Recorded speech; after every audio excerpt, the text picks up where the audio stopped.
Hello guys, तो इस video में हम फर्स्ट ऑर्डर रिएक्शन के बारे में जानेंगे और इसके साथ ही फर्स्ट ऑर्डर रिएक्शन के हम कुछ न्यूमेरिकल्स प्रॉब्लम्स भी सॉल्व करेंगे यहाँ पे। ठीक है, तो बेसिक कॉन्सेप्ट से स्टार्ट करते हैं। सबसे पहले आपको पता होना चाहिए कि फर्स्ट ऑर्डर रिएक्शन हम कहते हैं किसे हैं। ठीक है, तो फर्स्ट ऑर्डर रिएक्शन जो है जनरली उन रिएक्शंस को कहा जाएगा जिसमें जो है ऑर्डर जो है 1 होगा। ठीक है, तो ऑर्डर के लिए जो आपको पता है कि हम एन से डिनोट करते हैं ऑर्डर को। तो यहाँ पर आ गया एन इज इक्वल्स टू 1। ठीक है, तो एन इज इक्वल्स टू 1 का मतलब है कि किसी भी एक रिएक्टेंट की पावर 1 पे डिपेंड करेगा। ठीक है, ये रिएक्शन जो है, ठीक है, या बेसिकली इसको और अच्छे से हम समझें तो इसको जो है हम एक रिएक्शन के थ्रू समझ सकते हैं। रिएक्शन में जो है मैंने लिखा कंसीडर जनरल रिएक्शन, तो कोई जनरल सी रिएक्शन अगर मैं लिख देता हूँ। ठीक है, जनरल रिएक्शन हो रही है जहाँ पे रिएक्टेंट टू प्रोडक्ट बन रहा है। ये आर जो है मैंने रिएक्टेंट को रिप्रेजेंट किया और इससे जो है आपका प्रोडक्ट पी बन गया। ठीक है, अब आर टू पी ये जो रिएक्शन हुई है इसमें जो कुछ चीज़ें आपको जो है ध्यान देनी पड़ेंगी। जैसे कि हम मान के ये चल रहे हैं कि टाइम इज इक्वल्स टू 0 पे। ठीक है, यानी जब रिएक्शन स्टार्ट नहीं हुई है तो जो आर की कंसंट्रेशन है वो आर 0 है। ठीक है, और इसके साथ ही अब कुछ देर बाद जब रिएक्शन को हो गया तो इसके बाद यानी हम मान के चल रहे हैं कि टाइम टी पे जो रिएक्टेंट की कंसंट्रेशन है वो आर है। ठीक है, तो ये दो चीज़ें आपको ऑलरेडी मान के चलनी है।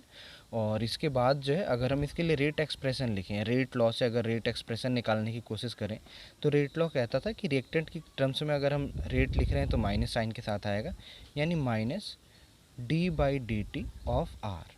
आर जो है जहाँ पे रिएक्टेंट की कंसंट्रेशन होगा। ठीक है, ये बराबर होगा किसके, एक तो रेट कांस्टेंट आ जाएगा और साथ में आर की कंसंट्रेशन और रेज टू द पावर 1। अब रेज टू द पावर 1 क्यों कह रहा हूँ मैं, क्योंकि ऑर्डर जो है मुझे क्या लेना है, 1 लेना है। ठीक है, तो ये ऑर्डर को रिप्रेजेंट कर रहा है। अब इसका बेसिक, और इसे जो है मैं स्मॉल आर से रिप्रेजेंट करते हैं। आपने पहले भी पढ़ा है कि रेट को जो हम किसी स्मॉल आर से रिप्रेजेंट करते हैं।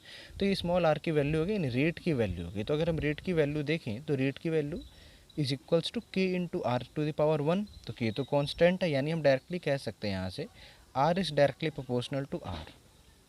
ठीक है, यानी रिएक्शन की रेट जो है वो उतनी ही ज़्यादा फास्ट होगी जितना आप इनिशियल कंसंट्रेशन लेंगे। ठीक है, जैसे सपोज़ करो एक रिएक्शन कराई मैंने आर टू पी और इसमें जो मैंने रिएक्टेंट की कंसंट्रेशन फर्स्ट टाइम जो है 50 ग्राम्स लिया या 50 मोल पर लीटर लिया। ठीक है, तो इस तरीके से जो भी आप कंसंट्रेशन यूनिट ले रहे हैं उसके बेस पे अगर मैंने जो है आप सपोज़ करो अमाउंट लिया तो रिएक्टेंट का मैंने 50 ग्राम लिया और तब रिएक्शन कराई, और अगले केस में मैंने जो 100 ग्राम लिया और तब रिएक्शन कराई। तो हम दोनों केसेस में देख सकते हैं कि इनिशियल कंसंट्रेशन की वैल्यू क्या चेंज है, एक में 50 एक में 100 है। तो रिएक्शन रेट जो है यानी रिएक्शन जो है उसमें ज़्यादा फास्ट प्रोसीड करेगी जिसमें आपका कंसंट्रेशन क्या ज़्यादा है। ठीक है, क्योंकि rate is directly proportional to reactant concentration and reactant concentration is greater in case of 100 grams. तो 100 ग्राम्स के केस में रिएक्टेंट कंसंट्रेशन ज़्यादा होने की वजह से उसमें रेट भी क्या हो जाएगी, हाई हो जाएगी। ठीक है, तो बेसिकली ये चीज़ आपको नोट करनी है और ध्यान भी रखना है। ठीक है, कि अगर जो है concentration of reactant is increases then rate will also be increases। ठीक है, और in how many times, so directly proportional से आप निकाल सकते हैं कि मैंने कहा if concentration of reactant increases or decreases by n times rate will also increase or decrease by the factor of n, by the factor of n। ठीक है, यानी अगर मैंने रिएक्टेंट की कंसंट्रेशन को डबल कर दिया तो रेट जो है डबल हो जाएगा, और रिएक्टेंट की कंसंट्रेशन को हाफ कर दिया तो रेट जो है हाफ हो जाएगा। ठीक है, तो बेसिकली ये आपको चीज़ ध्यान रखनी है इसमें।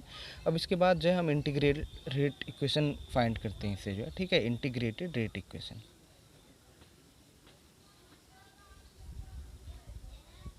तो इंटीग्रेटेड रेट एक्सप्रेशन के लिए जो है हम इसी को लेंगे सबसे पहले। तो ठीक है, जो हमने ऊपर रेट लॉ से लिया था minus D R by D T is equals to K और साथ में आर। ठीक है, अब इसके बाद जो है मैंने क्या किया, अरेंज कर दिया इसको, रीअरेंज इस तरीके से किया कि आर वाली टर्म्स एक तरफ आ जाएं और डी टी जो इसके साथ मल्टीप्लाई हो गया। तो ये आ जाएगा आपका D R by R is equals to minus K into D T. ठीक है, अब इसका हमें इंटीग्रेशन देखना है बेसिकली। तो इंटीग्रेशन जो है ये सबसे पहले जो है 1/r डी आर है। तो 1/r आपको पता होना चाहिए डिफ्रेंसिएशन से कि 1/r जो है log r का डिफ्रेंसिएशन होता है। ठीक है, तो हम लिख देंगे यहाँ पे log r ठीक है। और आपको वैल्यूज़ कहाँ से कहाँ लेनी है तो ये आपको पता होना चाहिए। हमने पिछली वीडियो में भी देखा था कि R0 से R तक, टाइम 0 से टाइम t तक हम चल रहे हैं, तो कंसंट्रेशन क्या लेंगे, R0 से R तक। ठीक है, तो मैं यहाँ पे लिख देता हूँ R0 से लेना है हमें और R तक लेना है। ठीक है, और इसके बाद जो है ये इधर जो है आपका माइनस का KT आ जाएगा। ठीक है, तो अगर जो है मैं इसे सॉल्व कर दूँ पूरा, तो ये KT की वैल्यू यानी माइनस KT की वैल्यू आ जाएगी क्या, सबसे पहले तो log R, ठीक है, और माइनस का log R0। तो ये जो है इस तरीके से आ गया यहाँ पे हमारे पास टर्म जो है। ठीक है, और इसके बाद जो मैं इसको रीअरेंज कर दूँ या log a minus log b का फॉर्मूला अप्लाई कर दूँ, या फिर पहले माइनस को इधर ले आ देते हैं। ठीक है, तो इससे जो आपका KT का वैल्यू जो है ये आ जाएगा log R0 minus log R। ठीक है, और log a minus log b का फॉर्मूला आप जानते हैं कि ये क्या हो जाएगा, log R0 अपॉन R। ठीक है, तो बेसिकली जो है जो आपको एक्सप्रेशन मिला है, मैं इसे जो है अगले पेज में लिख देता हूँ ताकि आपको क्लियर हो जाए।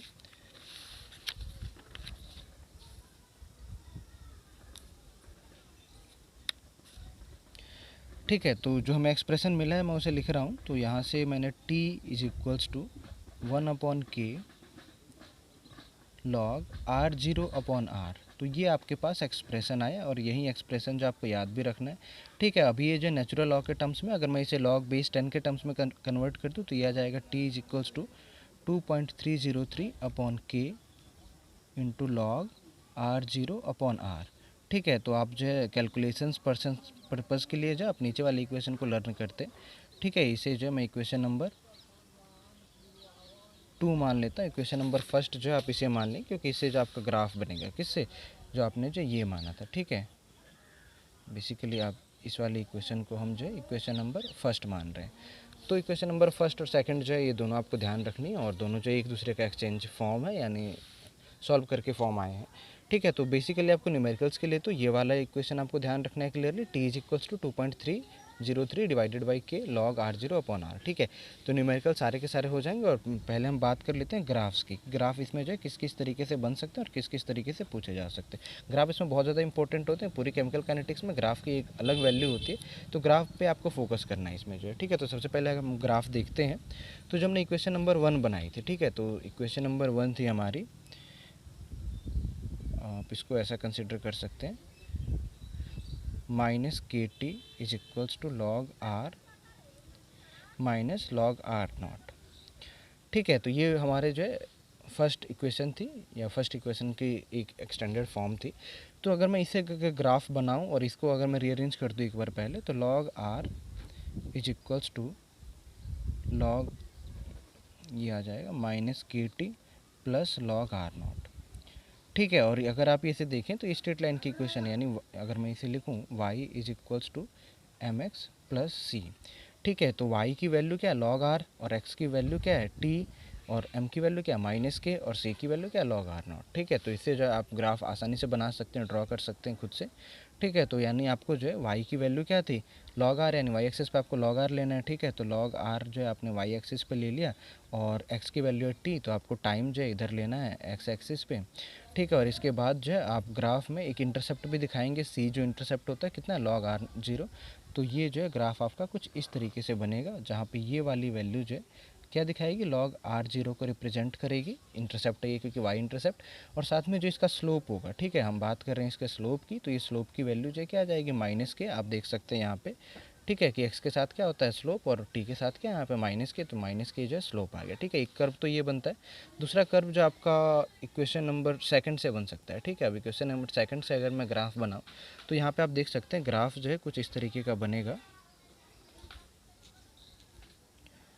ठीक है, इस बार जो है टाइम आप एक्सिस पे लेंगे ही, और यहाँ पे आप जो है वैल्यू लेंगे इस बार log R0 अपॉन R।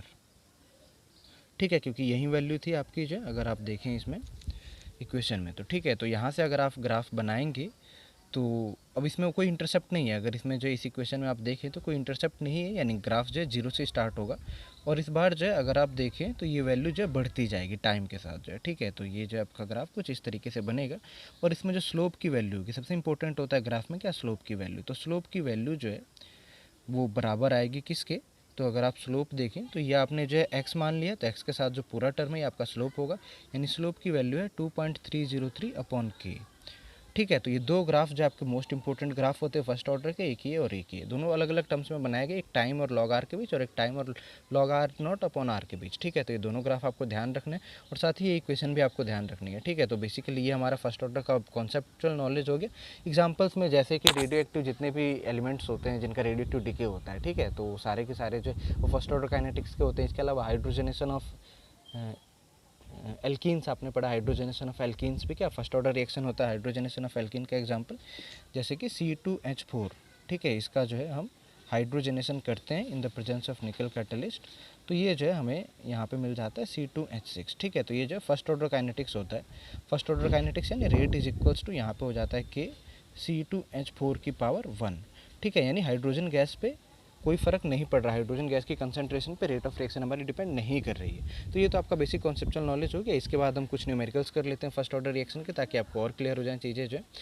ठीक है, तो कुछ इस तरह के न्यूमेरिकल्स भी आ सकते हैं जो कि इस पे बेस्ड होंगे, जो ये मैंने यहाँ पे एक पॉइंट लिखा है कि कंसंट्रेशन रिएक्टेंट का जैसे इंक्रीज और डिक्रीज होगा उसी हिसाब से उसके जो रेट भी जो है इंक्रीज और डिक्रीज होगी। ठीक है, तो ये फर्स्ट ऑर्डर रिएक्शन के लिए है। और इसके अलावा आप जो है डाटा दिया जा सकता है, आपको डाटा में जो ऐसा मिलेगा आपको कि अगर जैसे टाइम डबल हुआ, टाइम 30 के लिए आपको कुछ कंसंट्रेशन दिया था तो टाइम 60 पे जो है कुछ कंसंट्रेशन दिया होगा। तो इस तरीके से आपको डाटा को ऑब्जर्व करना हो सकता है। और साथ में अगर हम यूनिट ऑफ रेट कांस्टेंट की बात करें तो ये भी काफ़ी इंपॉर्टेंट चीज़ होता है यहाँ से, यूनिट ऑफ रेट कांस्टेंट,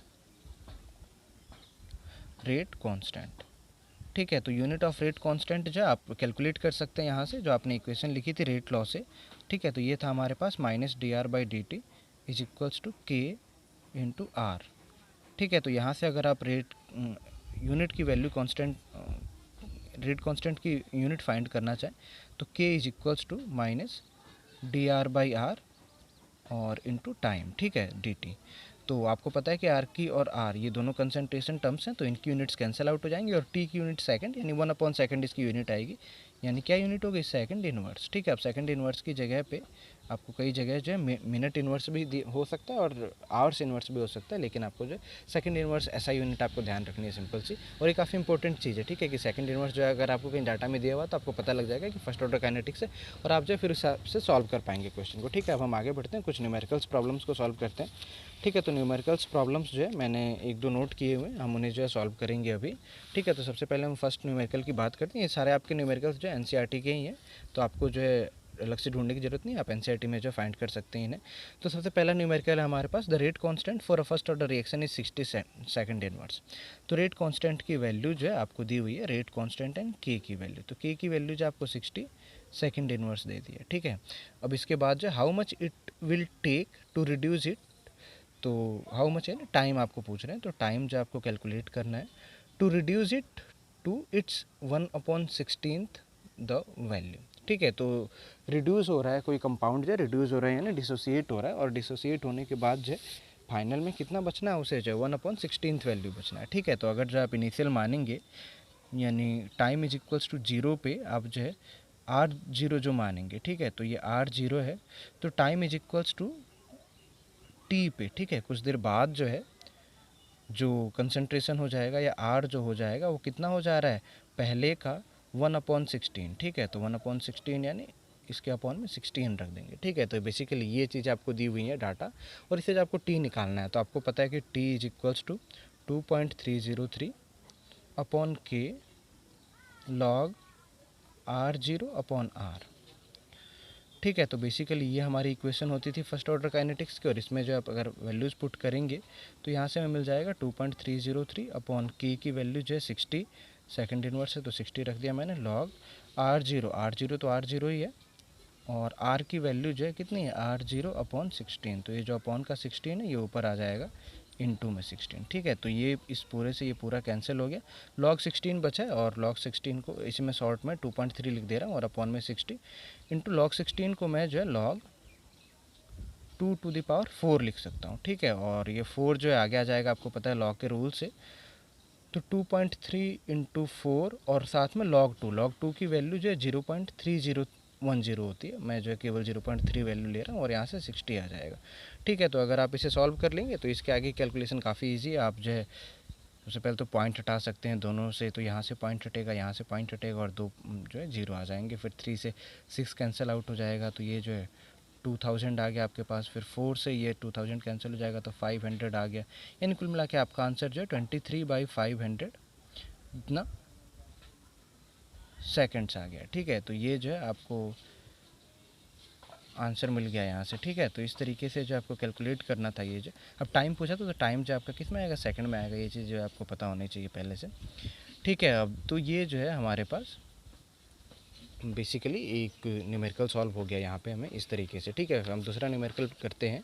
ये भी आपका एनसीईआरटी का ही न्यूमेरिकल है।